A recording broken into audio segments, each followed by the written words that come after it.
बिस्मिल्लाहिर्रहमानिर्रहीम। स्टूडेंट्स अस्सलाम वालेकुम। आज हम जो हमारी बुक है उस हवाले से हम आज डिस्कशन करेंगे। जो मैंने नोट्स आपके साथ शेयर किए थे उनको मैं थोड़ा सा एलेबोरेट कर दूं ताकि आपके लिए आसानी हो जाए और आप उन चीज़ों से फेमिलियर हो जाएं जो आपको नोट्स दिए गए हैं, और उनसे जो भी प्रॉब्लम हो आप फर्दर कमेंट बॉक्स में भी मेंशन कर सकते हैं और कांटेक्ट भी कर सकते हैं। तो इंशाल्लाह होप सो प्रॉब्लम नहीं आने वाली। तो अभी हम थोड़ी सी हिस्ट्री के हवाले से देख लें कि हिस्ट्री में आप स्टैटिस्टिक का वर्ड और स्टैटिस्टिक की साइंस कब से स्टार्ट है। तो बेसिकली आपके पास 18th सेंचुरी में सबसे पहले स्टैटिस्टिक का इस्तेमाल हुआ था। वर्ड स्टैटिस्टिक का ये जर्मन स्टैटिस्टिशियन था। बेसिकली 18th सेंचुरी से पहले और 18th सेंचुरी तक स्टैटिस्टिक को मैथमेटिक्स के अंडर ही लिया जाता था। और जो हमारे पास गॉटफ्रेड एंचुअल थे उन्होंने इसे सबसे पहली दफा डेटा का इस्तेमाल किया बाय द स्टेट। और उसके बाद यूल ने मेंशन किया कि वर्ड स्टैटिस्टिक का सबसे पहले इस्तेमाल द एलिमेंट्स ऑफ यूनिवर्सल और एडिक्शन में आया है, जो बैरन की तरफ से थी, 1770 में पब्लिश हुई थी। और लेटर ऑन बहुत सारे हमारे पास इंसाइक्लोपीडिया और उसके बाद तो फर्दर ऑन स्टैटिस्टिक की एग्जिस्टेंस के हवाले से इंफॉर्मेशन अवेलेबल है। तो स्टैटिस्टिक का जो सबसे बेसिक स्टेज है वो 18th सेंचुरी में स्टार्ट हुआ था, और फिर 19th सेंचुरी में आके इसे अलहदा से सब्जेक्ट का स्टेटस दिया गया। इससे पहले ये मैथमेटिक्स के अंडर ही आती थी। इससे पहले जितने भी मैथमेटिशियन थे और स्टैटिस्टिशियन थे उन्हें सब सेम ही कंसीडर किया जाता था। तो 18th सेंचुरी में स्टैटिस्टिक को एज अ सब्जेक्ट कंसीडर किया गया और इसके अलहदा से डिपार्टमेंट और अलहदा से इन्हें जो शोबा था वो कायम हुआ। तो यहाँ पर स्टैटिस्टिक में जो मैंने पहले भी बताया था पिछली वीडियो में भी कि स्टैटिस्टिक में डाटा डील होता है, रियल लाइफ डाटा। तो जो बहुत सारे फैक्ट एंड फिगर्स होते हैं उन्हें हम बोलते हैं डाटा, और जो सिंगल ऑब्जर्वेशन होती है, सिंगल वैल्यू होती है, उसे बोलते हैं डेटम। तो that is important for objective कि data is a numerical facts and figures. S आता है, सही, ये वाला एस। और जो हमारे पास डेटम है, डेटम में सिंगल ऑब्जर्वेशन की जो मेजरमेंट होती है उसे हम डेटम बोलते हैं। तो ये जो एस है यही आपका जो मल्टीपल चॉइस है उसे सही या गलत करवा देगा। यहाँ पर एस है नहीं है, यहाँ पर एस मौजूद है।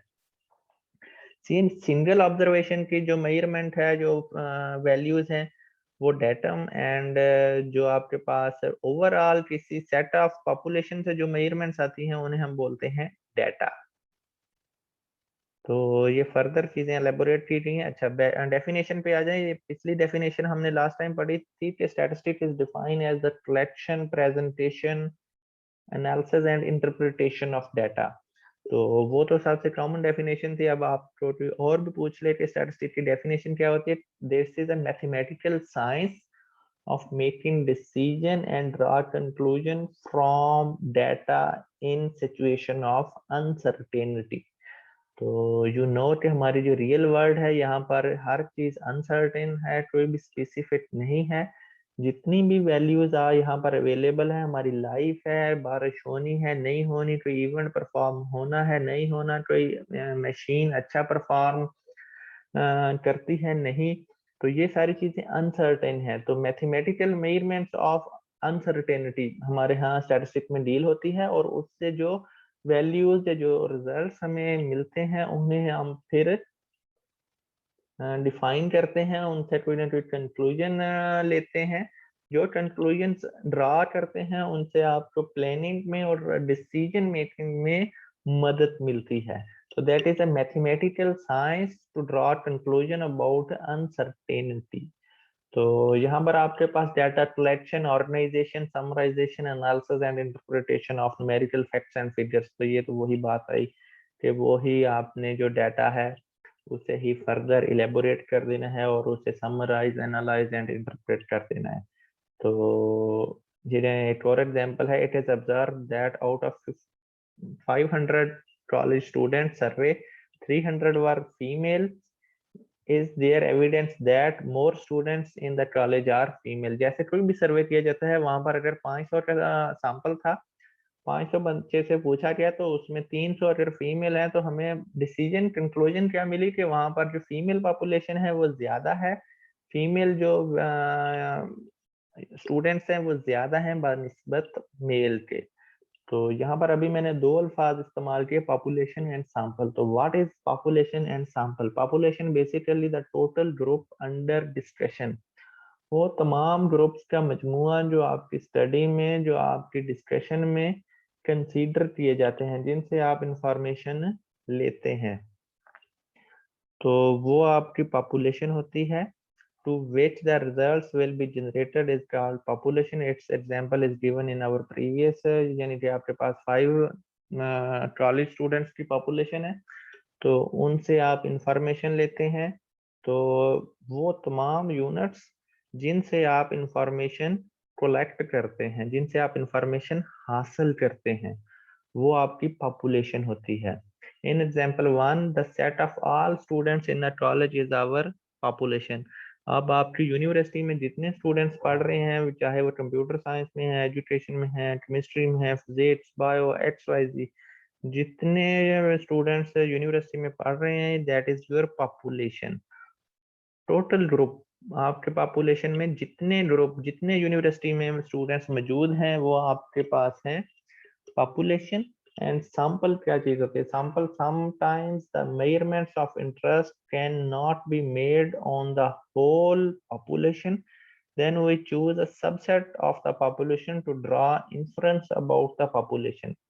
तो बाद ऐसी सूरत हाल होती हैं जिसमें आप पूरी पॉपुलेशन से इंफॉर्मेशन नहीं ले सकते, और उनसे इंफॉर्मेशन जब पॉसिबल नहीं है, तो then what we should do, we have to select a sample. आप छोटा सा सैंपल लेते हैं, और उस सैंपल के बिना पर आप जो पॉपुलेशन के बारे में कंक्लूजन ड्रॉ करते हैं। जैसे हमारा ब्लड टेस्ट है, तो ब्लड टेस्ट में आप पूरा ब्लड तो नहीं लिया जा सकता, इसमें आपके पास थोड़ा सा सैंपल लेते हैं। सैंपल के बिना पर हम डिसीजन ले लेते हैं कि बंदा या उस स्टूडेंट का ब्लड ग्रुप ए पॉजिटिव है, बी है, ए बी है, ओ है। तो उस बिना पर आप डिसीजन ले लेते हैं कि किस तरह का उनका ब्लड ग्रुप पाया जाता है। इसी तरह आपके पास जो हाउस वाइफ्स हैं, वो थोड़ा सा चावल टेस्ट करके, या आपके पास जो कुक है, वो जो भी चीज बनाता है, तो वो थोड़ा सा टेस्ट करता है रेंडमली।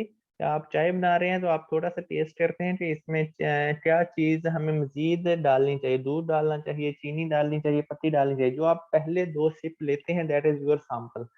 तो एक सबसेट लेते हैं पॉपुलेशन से, उसकी बिना पर आप पॉपुलेशन के बारे में इंफ्रेंस ड्रा कर देते हैं कि यहाँ पर किस तरह की यूनिट्स पाए जाते हैं, यहाँ पर किस तरह का इंफॉर्मेशन या किस तरह की वैल्यूज पाई जाती हैं। जैसे अब अगर मैंने मेजर करना हो कि यूनिवर्सिटी में एवरेज हाइट कितनी है, तो मेरे लिए पॉसिबल नहीं है कि मैं हर बच्चे से हर डिपार्टमेंट में जाके मैं इंफॉर्मेशन लूँ, क्यों ना कि वो तो बहुत ज्यादा तादाद में है, मेरे पास इतने फंड्स और रिसोर्सेज अवेलेबल नहीं है कि मैं हर यूनिट से इंफॉर्मेशन लूँ। तो इस हवाले से फिर मैं पूरी पॉपुलेशन से, पूरी यूनिवर्सिटी में से सैंपल लेता हूँ। लेट्स सपोज 10,000 स्टूडेंट्स पढ़ रहे हैं यूनिवर्सिटी में, तो मैं 10,000 पॉसिबल नहीं है कि मैं 10,000 तक पहुंच सकूं। मैं उन 10,000 से रैंडमली कोई 100 या 200 का सैंपल ले लेता हूँ, और जो 100 या 200 का सैंपल है, उनकी मैं हाइट मेजर करता हूँ, और उससे फिर मैं कंक्लूजन ड्रा करता हूँ कि what is the average height of our university. तो हमारी यूनिवर्सिटी की कितनी एवरेज हाइट है। तो sample is the subset of the population, एक ऐसा सबसेट जो पॉपुलेशन की खसूसियात को बयान कर रहा हो, वो हमारा सैंपल होता है। सैंपल ऐसा नहीं होना चाहिए कि आपने अपनी यूनिवर्सिटी से स्टूडेंट सेलेक्ट करने थे, और लेने स्टूडेंट थे, आपने उसमें फैकल्टी मेंबर्स भी डाल लिए, वहां पर जो क्लास 4 के स्टूडेंट्स हैं वो भी डाल लिए, स्टूडेंट्स नहीं सॉरी, जो एम्प्लॉयज थे वो भी डाल दिए। यानी एम्प्लॉयज नहीं आने, अगर आप उसमें स्टडी आपकी स्टूडेंट के हवाले से आप एम्प्लॉयज भी ले लेते हैं, तो that is not a good sample. अच्छा सैंपल वही होता है जो आपकी स्टडी के हवाले से, आपके ऑब्जेक्टिव के हवाले से सारी जरूरियात पर पूरा उतर रहा हो। स्टूडेंट के हवाले से स्टडी है तो आपने सैंपल स्टूडेंट से लेना है, एम्प्लॉयज के हवाले से स्टडी है तो सैंपल एम्प्लॉयज से लेना है, एडमिन के हवाले से स्टडी है तो एडमिन से लेना है, फैकल्टी, तो जिस हवाले से आपकी स्टडी है आपने उस तरह का सैंपल लेना है। तो अब स्टैटिस्टिक में दो चीजें इस्तेमाल होती हैं, रेशो एंड प्रोपोर्शन। रेशो होता है कि एक की निस्बत दूसरा, सही, ratio of a to b is a fraction of a to b. अब एक की निस्बत दूसरा कितना है, यानी कि मेल की निस्बत फीमेल कितनी है, फीमेल की निस्बत मेल कितनी है, सही है, यानी comparative to the other group बात होती है, but in proportion comparative to the total बात होती है। रेशो में बात करनी है comparison to the other group, यानी कि एक ग्रुप के student divided by other group के स्टूडेंट्स, सही है, मेल ग्रुप के students comparative to the female group के students. But in proportion, proportion में बात होती है कि मेल ग्रुप के students divided by total number of students, जितने आपकी पॉपुलेशन में टोटल यूनिट मौजूद हैं वो आपका आता है प्रोपोर्शन।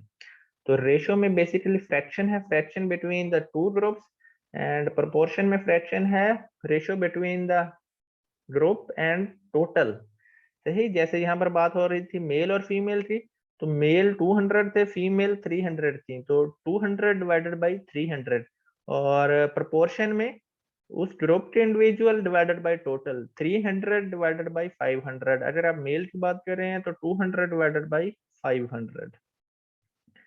तो रेशो में फ्रैक्शन है बिटवीन टू ग्रुप्स और प्रोपोर्शन में फ्रैक्शन है between group units and total. अच्छा, अब बात है पैरामीटर एंड स्टैटिस्टिक की। पैरामीटर में बात आती है those numerical measurements which can obtain from population, जो numerical values, जो measurements, जो calculations आपकी population से आप हासिल करते हैं, population से आपके पास आती हैं, वो उसे बोलते हैं पैरामीटर। और पैरामीटर हमेशा फिक्स्ड वैल्यूज होती हैं, कांस्टेंट होती हैं, इनमें तब्दीली पॉसिबल नहीं है। और पैरामीटर की डेफिनेशन थोड़ी सी मैं आपको बता दूं, it is a quantity computed from a population when the entire population is available, parameter are fixed and constant and are not usually known. It is in the example of 1.1, the proportion of female student in the population is our parameter। 500 की population थी, 500 की population में से 300 female है, तो 300 female is our parameter. वो numerical values जो population से आप हासिल करते हैं उसे पैरामीटर कहते हैं। पैरामीटर फिक्स्ड होते हैं, कांस्टेंट होते हैं, इसमें तब्दीली पॉसिबल नहीं है। तो अब मल्टीपल चॉइस के हवाले से बात हो जाए तो मल्टीपल चॉइस में आपके पास आ सकता है कि पैरामीटर इज फिक्स्ड और कांस्टेंट, तो आपको पता होना चाहिए फिक्स्ड होते हैं, सही। तो स्टैटिस्टिक, अच्छा स्टैटिस्टिक एस नहीं है, स्टैटिस्टिक्स नहीं पढ़ना, एस लास्ट में प्रोनाउंसिएट नहीं करना, यहाँ पर एस नहीं है, ये ख्याल रखना है, स्टैटिस्टिक। तो these are those measurements which you can obtain from sample। It is a quantity computed from a sample that is known as statistic। वो तमाम measurements जो आप sample से हासिल करते हैं वो statistic कहलाई जाती हैं। और statistic is a variable because it's vary from sample to sample। statistic आपके पास वेरिएबल है, इसमें जो वेरिएबिलिटी एग्जिस्ट कर सकती है, यानी कि मैं सैंपल लूं तो मेरी एवरेज वैल्यू और पॉसिबल है, यानी कि मैंने यूनिवर्सिटी से जो सैंपल लिया है, लेट्स सपोज 200 का सैंपल लिया है पूरी यूनिवर्सिटी से, तो मेरे जो सैंपल की एवरेज हाइट आती है वो लेट्स सपोज 5.5 आती है। तो अगर आप सैंपल लेते हैं तो पॉसिबल है कि आप कोई और यूनिट सेलेक्ट कर लें, 10,000 में से 200 लेना है तो उनकी जो एवरेज हाइट है वो और आएगी। तो इस तरह जो स्टैटिस्टिक है that is vary from sample to sample. मैंने जो सैंपल लिया उसमें जो वैल्यू स्टैटिस्टिक की आई है वो डिफरेंट हो रही है, आपने सैंपल लिया है कोई और डिफरेंट आएगी, और स्टूडेंट कोई सैंपल लेता है 200 का, उसकी स्टैटिस्टिक की वैल्यू डिफरेंट आएगी। तो ये याद रखना है कि parameter is a fixed value and statistic is a variable. क्यों वेरिएबल है? इसलिए कि ये vary from sample to sample. अच्छा, अब बात हो जाए sampling variability. As a sample is a representative part of the population, there may be more than one sample in the population. तो सैंपल जो होता है ये सबसे ज्यादा रिप्रेजेंटेटिव पार्ट होता है, सैंपल एक ऐसा पार्ट होता है पॉपुलेशन का जो पूरी पॉपुलेशन को रिप्रेजेंट कर रहा हो। सही, तो सैंपल रिप्रेजेंटेटिव पार्ट होता है पॉपुलेशन का, that is not actual population. ये एक छोटा सा हिस्सा होता है पॉपुलेशन का, तो ये एक्चुअल पॉपुलेशन नहीं होती। तो इसलिए क्यों ना कि ये छोटा हिस्सा होता है पॉपुलेशन का, इसलिए इसमें वेरिएबिलिटी पॉसिबल है। आपके सैंपल में और मेरे सैंपल लेने में वेरिएबिलिटी पॉसिबल है, और इस तरह चीजें जो है सैंपल टू सैंपल वेरी करेंगी। तो यहाँ तक हम इस वीडियो में वाइंड अप करते हैं, और नेक्स्ट वीडियो में हम एक्सपेरिमेंट से ऑनवर्ड चीजें एलेबोरेट करेंगे। सो स्टूडेंट्स, और इनके जो नोट्स हैं वो मैं यहाँ पर आपको डिस्क्रिप्शन में भी दे दूंगा, और वहाँ आपको क्लास में भी शेयर किए हुए हैं। तो इस हवाले से कोई प्रॉब्लम नहीं आनी चाहिए। प्रॉब्लम हो तो you may ask. Thank you so much.